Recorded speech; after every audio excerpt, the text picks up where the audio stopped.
Japan ചരത്തിന്റെ പ്രതിരോധ കുത്തിവയ്പ്പ് എടുക്കണോ വേണ്ടയോ എന്നുള്ളത് പല രക്ഷിതാക്കളുടെ ഒരു സംശയമാണ്.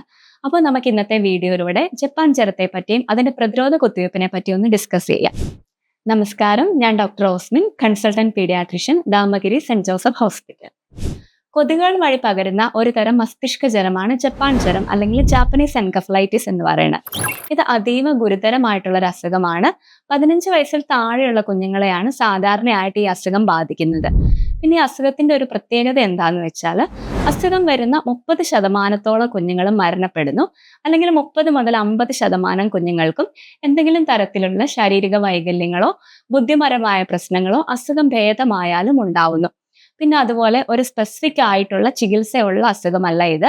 വാക്സിനേഷൻ അല്ലെങ്കിൽ പ്രതിരോധ കുത്തിവയ്പ്പ് തന്നെയാണ് ഏറ്റവും ഫലപ്രദമായിട്ടുള്ള പ്രതിരോധ മാർഗം.